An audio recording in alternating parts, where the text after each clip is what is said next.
사실은요, 개헌하는 참에 또 하나 저는 생각나는 게, 우리 공주가 세종이 생길 때 처음에 얼마나 기대가 많았습니까?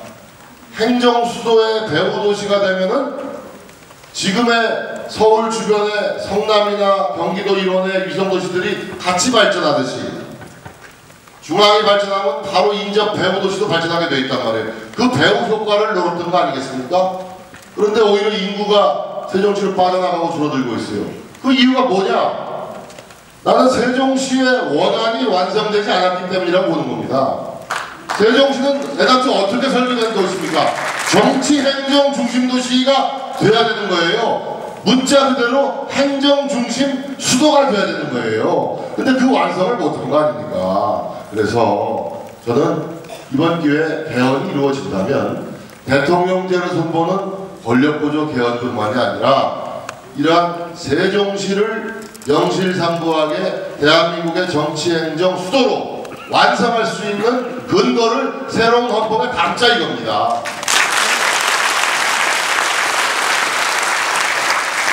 그러면 사드 배치 때문에 지금도 중국 눈치를 보느라고 힘이 듭니다. 사드 배치 문제로 복잡할 때 성주에 내려가셨었죠? 성주의 그 투쟁위에서는 내려오면 계란 10판을 던지겠다고 했습니다. 계란 100판을 맞을 각오로 내려갔습니다. 내려가서 말씀드렸습니다. 여러분, 김정은 체제가 시작된 지 6년이 됐는데 미사일 실험을 50번을 넘게 했습니다. 그 아버지 김정일 시대에는 18년 정권 동안에 16번밖에 미사일 실험을 안 했어요. 근데 그 아들 김정은은 6년 동안에 50몇 회의 미사일 실험을 합니다. SLBM을 쏴놓고 엄청난 안보 위협을 가하고 있습니다. 이것이 현실입니다. 여러분, 정치는 잘못하면 꾸지람 받고 고치면 될지 몰라요. 그런데 이 외교 안보 분야는 한 번 삐끗 잘못하면 나라의 존망이 달린 문제가 되는 겁니다. 그래서 이 외교 안보 문제가 그토록 중요한 것이죠.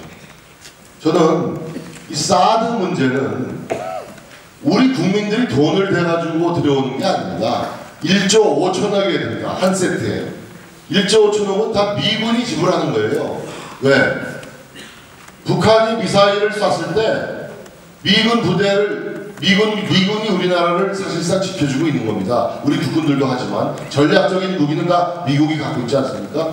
자기 미군 부대를 지키려고 오는 겁니다. 결과적으로 우리 남한 땅을 지키는 거지만, 근데 그거를 반대하는 거예요.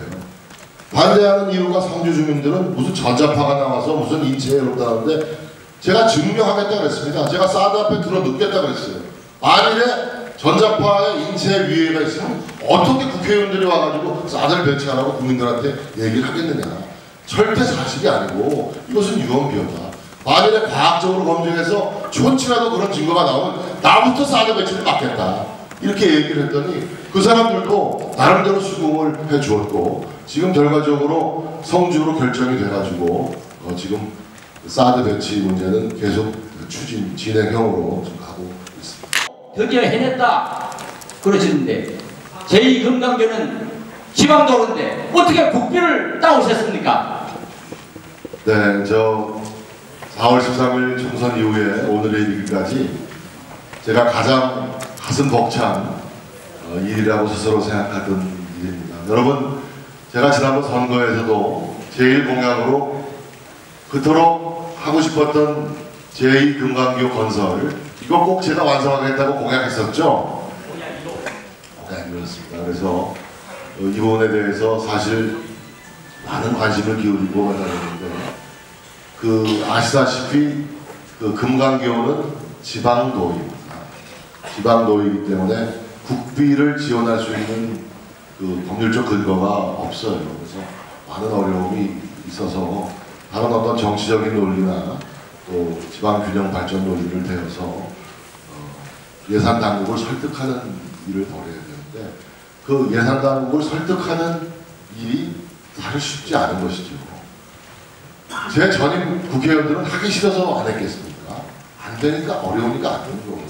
그래서 어떻게 하든 이 노력을 좀 기울여 보자 고심을 했고 전략을 세운 것이 그 세종시와 공주시를 연결하는 도로의 명분을 세운 겁니다. 그래가지고 이번에 이 비용이 이제 전체 한 480억 들어갑니다.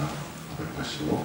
반반씩 국비 50%, 또 우리 공주와 또 도가 지방이 50% 이렇게 해서 한 500억 공사를 하는데, 금년에 이제 실시 설계를 완료하고 내년에 이제 아마 착공을 하게 될 것입니다. 그래서 2022년에 완공을 두게 되어 있는데요. 여러분 아시다시피 이 제2금강교는 1932년도에 일제시대 때 만들었습니다. 그러다가 6.25 전쟁 때 파괴가 돼서 복구가 되어서 오늘에 이르렀는데, 아시다시피 병목 현상이 있지 않습니까? 그리고 언제부터 이 안전진단에 문제가 있어가지고 하중을 못 견뎌가지고 지금 제한적으로 운행하고 있지 않습니까? 1차선으로. 또 강북에서 강남으로 아이들 통행시키는 학부모님들도 여간 불편을 호소하는 것이 아니었죠. 그래서 빨리 이 제2금강교가 어떤 다리입니까? 공주의 다리가 여러 개 있지만 공주의 심장을 관통하는 중앙 통로 아니겠습니까? 공주의 남북을 잇는. 그래서 공주의 가장 중요한 교통시설인데, 저 시설을 저는 부수어서는 안 된다고 생각합니다. 저희 금강교는 금강교대로 역사적인 우리 문화재로 남겨놓고 그 옆에 정말 역사 문화도시에 맞는 멋진 설계를 해가지고 제2금강교를 새로 건설을 해야 되겠다. 공주 시민들의 수십 년 수건이 해결된 데 대해서 정말 너무나도 감사한 마음을 갖고 있고, 바로 이것은 여러분들이, 공주 시민들이 정말 한결같이 영원해 주셨던 그 뜻을 이루은 것이다 하는 생각을 하고 있습니다. 이 자리에 계신 또 우리 공주 시의원님, 도의원님들, 아까 또 인사 말씀 주셨던 오시덕 시장님을 비롯한 공주의 그 기관 단체장님들께서도 열심히 이 사업을 위해서 뒷받침을 해주셨고, 수시로 여의도 국회의사당 제 사무실에서 회의를 통해서 또 업무 분담을 하고 해서 우리 공주시민 모두가 합심 협력으로 이뤄낸 쾌거라고 저는 생각을 합니다. 여러분 대단히 감사합니다. 달밤에 울새가 울어 다같이